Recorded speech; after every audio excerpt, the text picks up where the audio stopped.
नाज़रीन, नाणे वारो वफ़ाक़ी वज़ीर मिफ्ता इस्माइल ऐं Maryam Aurangzeb post budget conference करे रहिया आहिनि। अचो तव्हांखे ॾेखारियूं।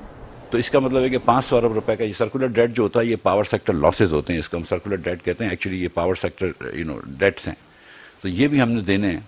तो 500 अरब रुपए का एक और नुकसान हुआ। तो इसका मतलब है कि 16 रुपए पर यूनिट तो हुकूमत पाकिस्तान दे रही है बिजली की, और 17-18 रुपए डिपेंड करता है कंज्यूमर्स, कहीं कहीं 24 रुपए आप दे रहे हैं, आवाम दे रही है। और ये 16 रुपए भी आवाम दे रही है। Let me be very clear, ये भी आवाम के ही पैसे हैं जो आवाम दे रही है, और कहीं ना कहीं महंगाई में देती है, कहीं ना कहीं इंटरेस्ट रेट बढ़ने में देती है, कहीं ना कहीं सूद रेट बढ़ने में देती है। तो ये भी आवाम दे रही है 16 रुपए, और 18-20 रुपए जो आप दे रहे हैं वो भी आवाम दे रही है। तो हम 30-35 रुपए का बिजली का यूनिट बना रहे हैं। और मैं आपको अब भी ये कह रहा हूँ कि अल्लाह की मेहरबानी से we have the most efficient power generation plants in the world. तो फिर ये क्यों इतना महंगा क्यों हो रहा है? इसकी बड़ी वजह माल एडमिनिस्ट्रेशन है। हमारा जो बिजली के रेट सेट करने के जो निज़ाम है उसमें कुछ सुकुम हैं। हमारा ट्रांसमिशन एंड डिस्ट्रीब्यूशन लॉसेस जो है वो अनबेरेबली हाई हैं, और पिछले 3-4 सालों में कोई काम इस पर नहीं हुआ है। हमारा बिल कलेक्शन का रेट जो है वो बहुत कम है। आप जिन लोगों को बिजली दे रहे हैं उनकी आप बिल कलेक्ट नहीं कर पा रहे। तो बहुत सारे सुकुम है। लेकिन ये जब 1100 अरब रुपए या 1600 अरब रुपए का वफाक का नुकसान हो जाता है तो ये मुल्क को ले डूबेगा। और मैं आपको यकीन दिला रहा हूँ, मैं वो नहीं करना चाह रहा, अलार्मिस्ट नहीं होना चाह रहा हूँ, मैं किसी की वो नहीं कर रहा हूँ कि इसकी गलती है उसकी गलती है, कि अगर इस चीज़ को ठीक नहीं किया, इस चीज़ को एड्रेस नहीं किया, तो ये मुल्क जो है इसका मुतहम्मिल नहीं हो सकता। हमारी मईशत इतना बड़ा बोझ नहीं उठा सकती है। 1600 अरब रुपए by the way is more than the defence budget. So मतलब आप ये सोच लीजिए कि ये 1600 अरब रुपए is 3 times more than the running of the civilian government. तो ये आप सोचिए कि कितना बड़ा आपने इधर नुकसान किया है।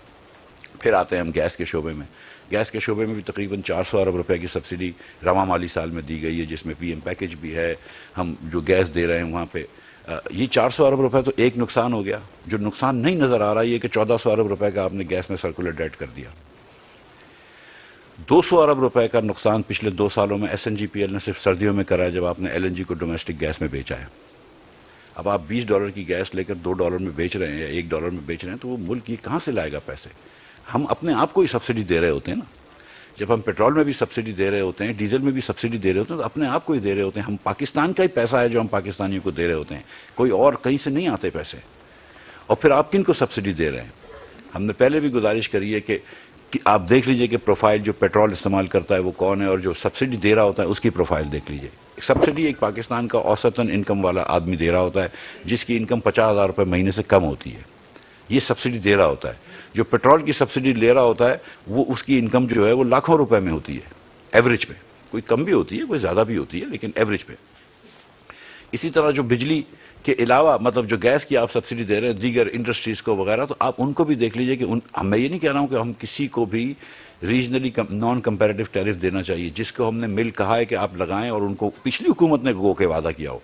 अगर पंजाब के अंदर पिछली हुकूमत ने वादा किया है कि उनको वो गैस देगी, और अगर गैस नहीं दे पा रहे तो ये गलती है, हम उसको गैस देंगे।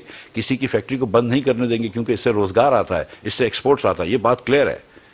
और रीजनली कंपैरेटिव देंगे। अगर हिंदुस्तान और बांग्लादेश में और श्रीलंका में सस्ती गैस मिल रही होगी तो हम अपने लोगों को महंगी गैस नहीं दे सकते। ये बात भी बड़ी क्लियर है मेरे लिए जहन में, इसमें कोई कोई कोई तजब्जुब नहीं है। लेकिन आप इस तरफ देखें कि जो आप 400 अरब रुपए की सब्सिडी दे रहे हैं, 200 अरब का मैंने आपको बताया कि सिर्फ SNGPL का नुकसान हो गया है। आप देखिए कि आपका 1400 अरब रुपए का गैस का सर्कुलर डेट है। PSO के पास इस वक्त 500 अरब रुपए की अकाउंट रिसीवेबल्स हो गए हैं। मैं आपको यकीन दिला रहा हूँ, मैं आपको एक बात बता रहा हूँ कि प्राइम मिनिस्टर साहब कहते थे कि ऑयल मार्केटिंग कंपनीज और ऑयल कंपनीज से बड़े पैसे कमाएं, इसका टैक्स बढ़ा दें। और रोज़ मुझे कहते रहते थे कि थोड़ा सा उसके ऊपर भी लगा दे टैक्स, जैसा हमने कुछ बैंकिंग कंपनीज पे लगाया है। और मैं हमेशा उनसे इल्तिजा करता था कि सर नहीं लगा सकता, क्योंकि ये 3 बड़ी कंपनियां हैं हुकूमत की, और मुझे पता है कि उनके पास कोई पैसे नहीं है देने के लिए, तो मुझे ही सब्सिडी देनी पड़ेगी उनको, मुझे ही पैसे लेने के लिए। लेकिन जो हमने उनका हाल किया हुआ है, जो जिस जहाँ पे हम गैस के सब्सिडीज़ लेके चले गए, जहाँ पे हम गैस का हाल किया है, मैं आपको एक एग्जांपल देता हूँ कि 20% मेरे ख्याल से SSGC के अंदर UFG है, यानी कि 200 million cubic feet gas, $200 million की गैस वो हवा में उड़ा जाती है, हमको पता ही नहीं चलती कि वो क्या है। अनअकाउंटेड फॉर गैस, हमें ये भी नहीं पता कि वो चोरी हो गई है या लीक हो गई है। ये $200 मिलियन महीने का ये मुल्क कर रहा है, जिसका मतलब है $2.5 बिलियन। मैं अमेरिका जा चुका हूँ, दोहा जा चुका हूँ, 2 मरतबा बाहर ट्रिप कर चुका हूँ $1 बिलियन की नेक्स्ट किस्त के लिए। आप 202.4 भी, और मेरे साथ हामिद साहब भी गए हैं, आसिम साहब भी गए हैं, दीगर लोग, डॉक्टर साहिबा गई हैं, और $2.4 बिलियन की गैस हम हवा में उड़ा देते हैं हर साल, सिर्फ SSGC के सिस्टम से। शायद उतनी है, उससे थोड़ी सी कम SNGPL के सिस्टम से उड़ती है, हमें इस गैस का पता ही नहीं है। तो ये मुल्क को मैं आपको सच बता रहा हूँ कि एडमिनिस्ट्रेटिवली ठीक करना होगा, वरना ये मुल्क की इकॉनमी नहीं चलेगी। आज ये बड़ी अफसोस की बात है कि हमको दूसरे ममालिक में जाना पड़ता है, किसी से पैकेज ले लें या किसी से लोन ले लें या किसी से जो भी आप कह के डिपॉजिट ले लें, जो भी कह के ले लें। ये पाकिस्तान एक बावकार मुल्क है, बावकार लोगों का मुल्क है, न्यूक्लियर पावर है। हमको कहीं ना कहीं अपनी मईशत सुधारनी होगी। हम उस किस्म के खर्चे अफोर्ड नहीं कर सकते जिसकी हमारे पास गुंजाइश नहीं है। मैं आपको ये बता रहा हूँ, मैं कल भी कहा था, मैं फिर आपके सामने गुजारिश कर रहा हूँ। और अगेन मैं क्रिटिसाइज़ नहीं करना चाहता, लेकिन मैं ये बात ज़रूर करूँगा कि जो खान साहब ने अब फरवरी के एंड पे, मार्च में, जब इनको लग रहा था इनकी हुकूमत जारी और जो इन्होंने ये सब्सिडी दी है ऑयल और पेट्रोल की, IMF का माहदे के बरखिलाफ़ खुद माहदा करा था इन्होंने ना, वो माहदे के ख़िलाफ़ जो इन्होंने सब्सिडी दी है, बेसिकली वो चेक लिख के दे दिए जबकि आपके अकाउंट में कुछ पैसे नहीं थे। ये हम देखते हैं कभी कभी मार्केटों में होता है कि लोग चेक लिखते हैं, उसके बाद वो भाग जाते हैं मुल्क के बाहर, कभी सिंगापुर को चले जाते हैं और 6-8 साल तक वो नहीं आते, फिर वापस कराची या लाहौर या जहाँ पे भी रहते हैं वो इस किस्म की हरकत करी है उन्होंने। इसको हम कराची में कहते हैं टोपी घुमाना, मतलब यहाँ पे क्या कहते हैं शायद नहीं। ये मुल्क किस तरह चलते हैं, मुल्क किस तरह चलते हैं। शहबाज शरीफ ने मुश्किल फ़ैसले लिए, अल्लाह की मेहरबानी से I am very proud of the fact कि इसने मुश्किल फ़ैसले लिए। मैं आपको सच बता रहा हूँ कि उस सियासत का कोई फ़ायदा नहीं है जिसका मुल्क का नुकसान हो रहा है। मैं डॉक्टर साहबा, यहाँ पे जितने लोग इस पैनल पे बैठे हैं, हम बड़े प्रिविलेज लोग हैं, आप लोग भी सारे बड़े प्रिविलेज लोग हैं। जो काबीना में लोग बैठे हैं वो तो बहुत ही ज़्यादा प्रिविलेज लोग हैं, जो कि आम पाकिस्तानी वो प्रिविलेज नहीं है। और अगर आप आम पाकिस्तानी को डुबाएंगे और उसको श्रीलंका जैसी हालत करेंगे तो कौम कभी माफ़ नहीं करेगी, तारीख कभी माफ़ नहीं करेगी, आपके ज़मीर भी आपको माफ़ नहीं करेगा। इसलिए अगर मुश्किल फ़ैसले लेने हैं तो इंशाल्लाह लेंगे। और इससे इस वक्त जो है ना वो चॉइस नहीं है आपको, आपके कि आप मुश्किल फ़ैसले ना लें। इस वक्त हमको अटैक पे जाना ज़रूरी है इंशाल्लाह, तो ये काम करेंगे। ये बजट भी उसका एक कड़ी है। बजट के अंदर आप देखें कि इस साल के बजट के अंदर जो तकरीबन 4,500 अरब रुपए का डेफिसिट आ रहा है। ठीक, ये मैं नंबर खोल लेता हूँ। शहबाज राना को मुझसे ज़्यादा नंबर याद होते हैं। कितने का डेफिसिट आ रहा है? 4,600 का ना, 4598। अब 2 अरब का भी चलो खान साहब के खाते में ज़्यादा नहीं डालते। 4598 का डेफिसिट आ रहा है। पिछले 3 सालों में, ये 4 सालों में आप जब जानते हैं, और ये बड़ा आसान है, ये तो चेक करना भी इतना आसान है कि तारीख के सबसे 4 बड़े डेफिसिट जो है वो इमरान खान ने किए हैं। मैं फिर ये कहता हूँ कि 20 साल में जितना, 3 साल, पौने 4 साल में जितनी डेट इन्होंने ली है, उतनी जो है वो डेट 71 साल में ली गई थी, उसका 80% ले लिया है। और आप देखें कि जिस साल में छोड़ के गया था उस साल 1499 अरब रुपए हमने डेट सर्विसिंग की थी, 1499 अरब रुपए। इस साल हमने 3,950 अरब रुपए का तखमीना रखा है। देखिए आप, मतलब ये नहीं कि 2500 अरब रुपए और दे रहे हैं सिर्फ डेट सर्विसिंग में। ये 2 डिफेंस के बराबर हो गया। मतलब ये मुल्क के अंदर हम टोटल टैक्स जमा करेंगे 7,000 अरब रुपया, 7,004 अरब रुपए। नॉन टैक्स रेवेन्यू हमारा 2,000 अरब हो जाएगा, तो ये 9,000 अरब हो जाएगा। 7 में से तकरीबन 4,000 अरब रुपए हम दे देंगे सूबों को, तो 3,000 हमारे पास नेट बचता है, और 2,000 मेरे पास उसका आएगा नॉन टैक्स रेवेन्यू का। 5,000 बचता है, उसमें से 4,000 आपने दे दिया सूबों को, सॉरी 4,000 दे दिए डेट सर्विसिंग में। अब 1,000 अरब रुपए रह गए। 1,000 अरब में पूरी हमको आप, और मैं आपको बता चुका हूँ कि 1,500 अरब रुपए, 1,100 अरब रुपए तो सिर्फ कैश हमने सब्सिडी दी है पावर सेक्टर को। 300 अरब रुपए से ज़्यादा हमने कैश सब्सिडी दी है उसको। 1,000 अरब के अंदर हमको पूरी सिविलियन गवर्नमेंट चलानी है, पूरी मिलिट्री चलानी है, सब्सिडीज़ देनी है। उसके बाद गिलगित बल्तिस्तान, आज़ाद कश्मीर, इस्लामाबाद, इन सब को भी, फाटा, इन सब के भी पैसे वफाक देती है, जो कि सीरियसली सूबों के पूल से होने चाहिए, लेकिन वफाक देती है। तो ये फिर उसके बाद पेस्को होता है, यूटिलिटी सोर्स कॉर्पोरेशन होता है, दूसरी दीगर चीज़ें होती हैं। और अगर मैं ईमानदारी से अकाउंटिंग करूँ, अगर ये हुकूमत इस तरह अकाउंटिंग करे जिस तरह हम प्राइवेट कंपनीज को इंसिस्ट करते हैं, तो जो SOE के लॉस हैं वो अपनी बुक्स में लेने पड़े, तो 600 अरब रुपए वो चले गए।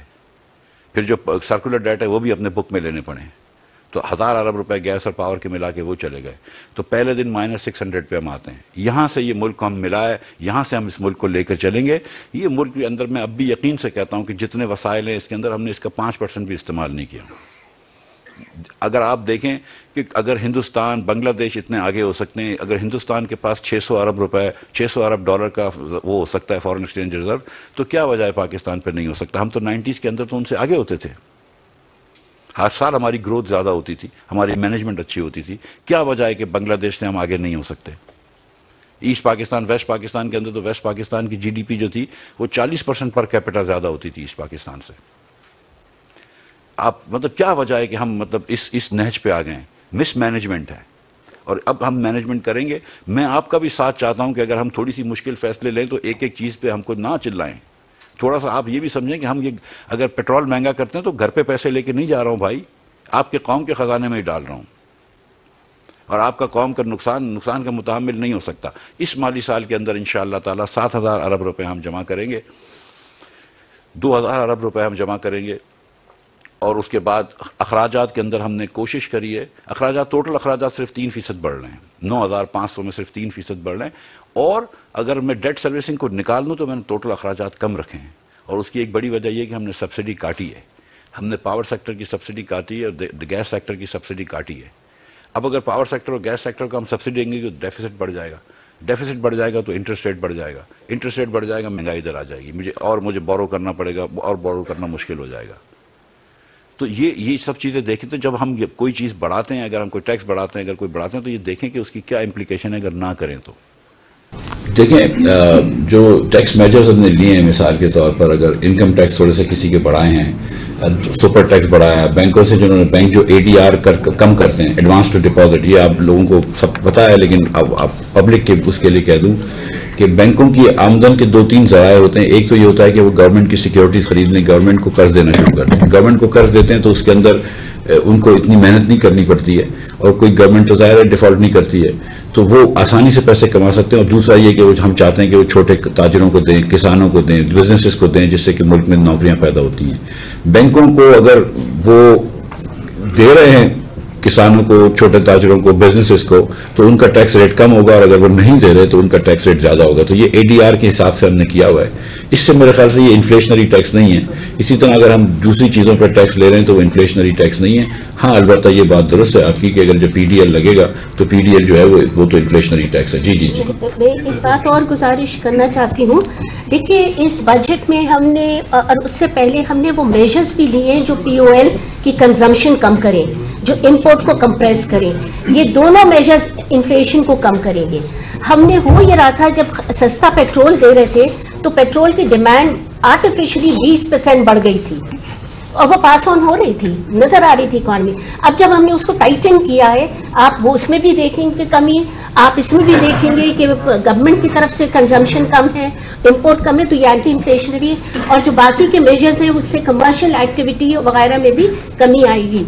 तो ये कम, हम एम्बिशियस जरूर है, बट इतना अनअचीवेबल टारगेट नहीं है। EOB का मैं अभी हमने EOBI की मुझे रिक्वेस्ट आई हुई है, उसको एड्रेस नहीं किया, वो कर लेंगे थोड़े दिनों में। जी जी, अभी अब हमारा तो जो एक बड़ा मसला है मईशत का, वो SOEs की परफॉर्मेंस है।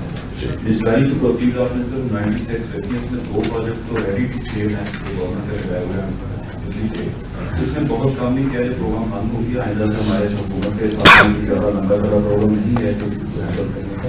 दूसरा सर, पहले जब आपकी गवर्नमेंट होगी कि आपने जो फाटा के डिस्ट्रिक्ट मर्ज किए थे में, उनको 2023 तक टैक्स एग्जेम्पशन देती है, उनका कोई टैक्स नहीं होगा।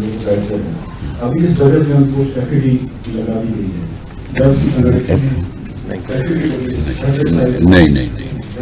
नहीं, अगर बजट बुक्स में है तो मैं माजरत ही कर सकता हूँ, कोई फाटा के ऊपर कोई नया टैक्स नहीं लगाया है। पिछली हुकूमत ने, अलबत्ता मैं आपको बता दूं कि पिछली हुकूमत में 2018 में एक नया टैक्स लगाया था, और 2021 में शायद ये शौकत तरीन साहब ने वापस ले लिया था, और अभी उसके एक आउटस्टैंडिंग क्लेम्स चल रहे हैं, उसका मसला हमको सॉल्व करना है। लेकिन हमने तो मैं खुद वजीर खजाना था जब हमने फाटा को ब्रेक दिया था, हमने कोई टैक्स नहीं लगाया। मेरे ख्याल से आप भी डबल चेक कर लीजिए। मैं आ रहा हूँ, बारी बारी कर लें जी। SOEs पे आपका सवाल ये था कि हम प्राइवेटाइजेशन का क्या प्लान है। देखें, प्राइवेटाइजेशन का प्लान करना चाहिए। SOEs के अंदर आपकी जो बड़ा प्रॉब्लम है, देखें ये 10-12 कंपनियां हैं, ये बाकी छोटी छोटी कंपनियों को छोड़ दें, 10-12 कंपनियां हैं। एक आपकी 8 या 9 डिस्ट्रीब्यूशन कंपनीज हैं। दो आपकी बड़ी तेल अपने गैस की कंपनीज हैं, दोनों सुई कंपनियां, लेकिन सबसे पहले जो है वो और पीआई और स्टील मिल, और अगर कभी आप रेलवे को कंपनी करके वो कर लें तो मेरे ख्याल से प्राइम मिनिस्टर साहब ने उस दिन प्रेजेंटेशन भी ली है, मैं नहीं जा सका था। हमारा पूरा इरादा, और जो आपने वो उसकी निशानदेही कही जो बिक्की बलो की और बिक्की और हवेली, वो भी रेडी टू सेल है, उसमें कुछ स्ट्रक्चरल चेंजेस करने थे। मेरी बात हुई थी प्राइवेटाइजेशन चेयरमैन से, लेकिन मैं अशरफ भाई, हमको प्राइम मिनिस्टर का पूरा इरादा है कि हम इंशाअल्लाह ताला सारी कंपनियों को प्राइवेटाइजेशन की तरफ लेके जा रहे हैं, और आप देखेंगे कि हम कुछ कंपनीज के शेयर्स भी ऑफलोड करेंगे मार्केट में या डायरेक्टली, और आप ये भी देखेंगे कि हम एक दो बड़ी कंपनियों को प्राइवेटाइज करेंगे। लेकिन मैं अभी ये कुछ बात नहीं करना चाहता हूँ, बहुत कंट्रोवर्सी हो जाती है। मेरा एक छोटी सी बात है और दो क्वेश्चन है छोटे-छोटे। बात यह है कि जो सरकारी मुलाजिम की तनख्वाह में इजाफा किया गया है, इसका इतलाक क्या जो इलाहाक रिलीफ है उसको मर्ज करके उस पर होगा या पहले मर्ज करेंगे और बाद में होगा? दूसरा, जो एग्जेक्टिव अलाउंस अफरान को देने की जो काबीना ने अप्रूवल दी है, क्या वो भी इसी बजट में लागू होगी? और जो क्वेश्चन है वो ये है सर कि आपने कहा कि पिछली हुकूमत ने जो है वो माहिदे की खिलाफवर्जी करके जो है वो मुल्क को स्नैच कर गया है। अगर इंटरनेशनली किसी माहिदे की खिलाफवर्जी होती है तो क्या ये क्राइम नहीं है? क्या आपने गवर्नमेंट के साथ अंडर हैंड डील कर रही है? क्योंकि आपने आपने कहा था कि जो काजी फायदा केस में जो सेक्शन 1 to 6 की उसमें अमेंडमेंट करके पिछली गवर्नमेंट ने, इमरान खान ने खुद को और अपने ऊपर पिछले एनआरओ किया था, आप उसको अमेंड करेंगे, वापस करेंगे, वो भी उसने वापस नहीं की।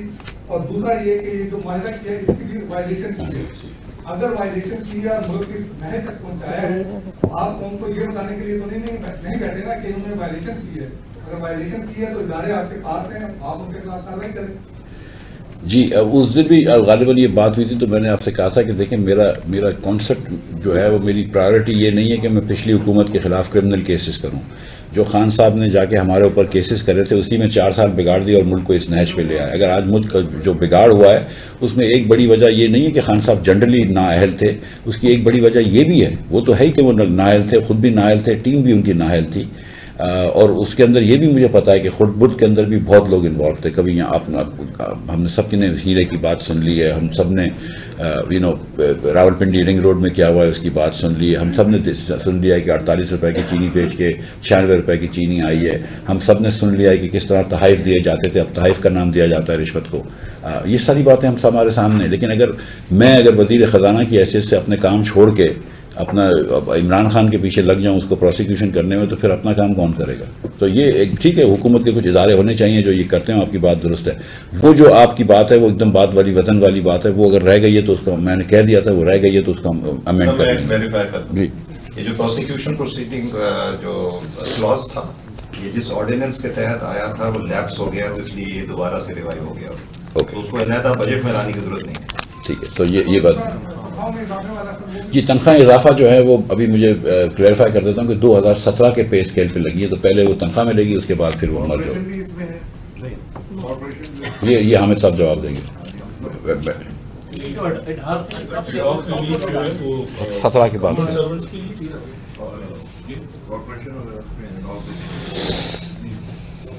गवर्नमेंट सर्वेंट जो आते हैं वो सब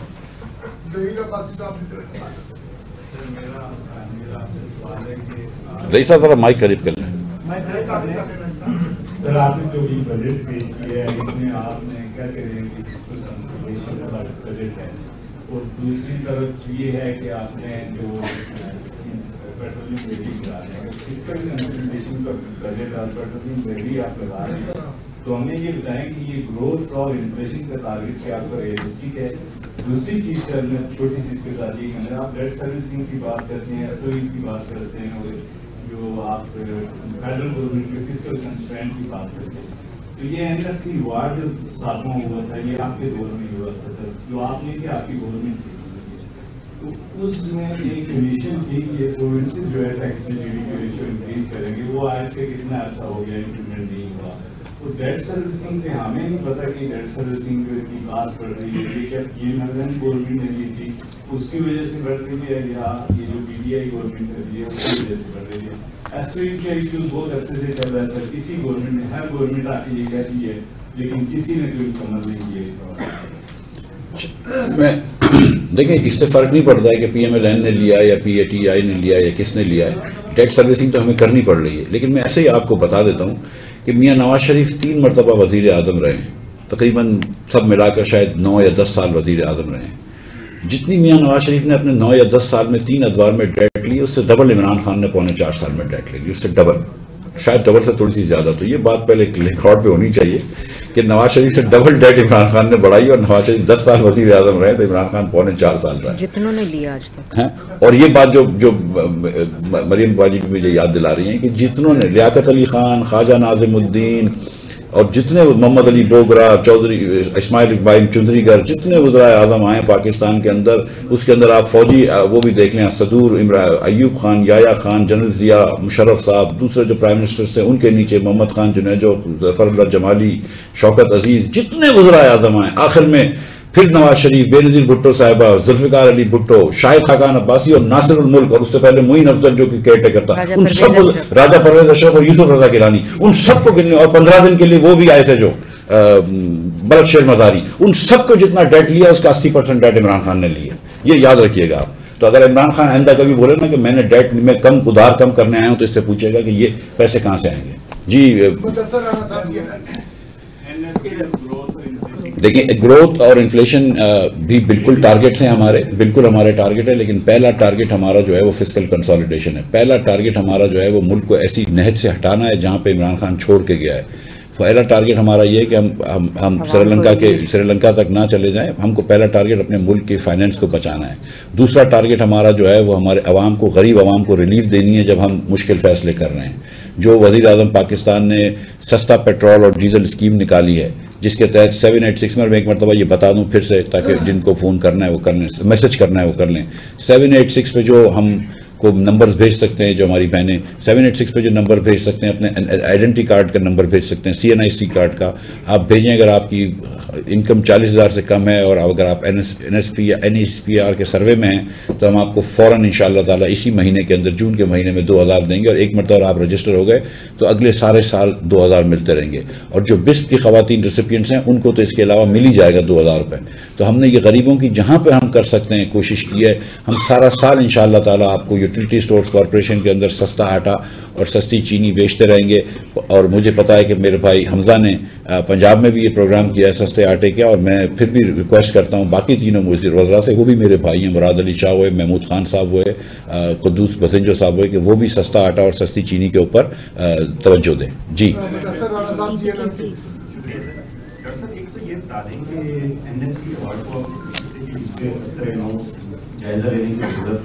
सूबों पर आता है जो हासिल है उसको देखने की जरूरत है। दूसरे से ये बता दें कि इस वक्त हमारे जो टैक्स केसेस हैं वो तकरीबन 1300 करोड़ रुपए के मुख्तलिफ अदालतों में पड़े हैं।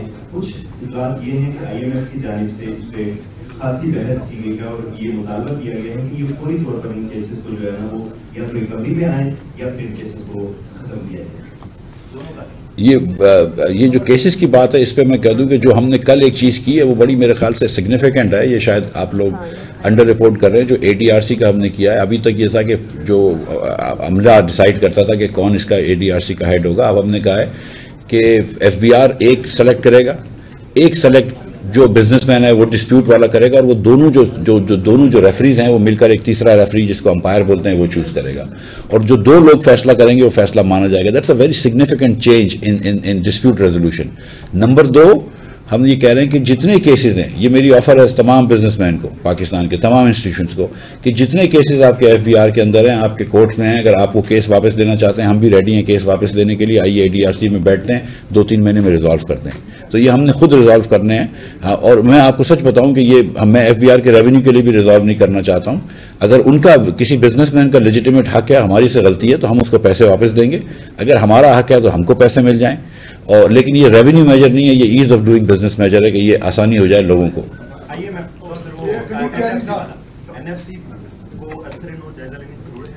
मैं तो वज़ीर आज़म को रिक्वेस्ट की है कि NFC बिठा ले। देखिए, एक मसला जो है, जो तैमूर झगड़ा साहब भी कहते हैं और एकदम लेजिटिमेट बात है उनकी, कि KP की पॉपुलेशन बढ़ गई है जब से फाटा का इंतजाम हुआ है।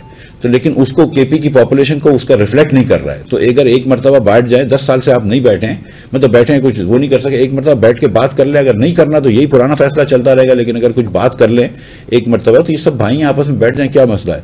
मुझे बड़ा अफसोस हुआ उस दिन कि नेशनल इकोनॉमिक फोरम पे महमूद खान साहब खुद तशरीफ नहीं लेकर आए। मुझे बड़ी सीरियसली अफसोस हुआ, मतलब वो मुल्क के चीफ मिनिस्टर हैं इस एक बड़े सूबे के, और अगर प्राइम मिनिस्टर साहब और हम तमाम वज़राए आज़म और वज़राए आला और सारे रेलेवेंट वजीर बैठे हुए हैं और पीएचडीपी की बात कर रहे हैं, जिसमें केपी भी हमारा मतलब हमारा फेडरेटिंग यूनिट है, हमारे भाई हैं, तो महमूद खान ना आए, मतलब मुझे समझ में नहीं आया कि ऐसी क्या मतलब क्या वो थी कि वो ना आए। जी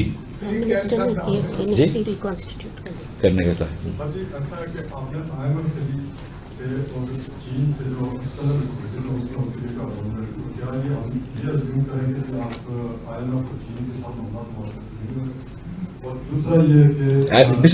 पहला वाला था दोहरा दें क्या? नहीं सर मैं समझा। IMF और चाइना से जो रिसीव्स हुई है वो आपके बजट में नहीं होगी।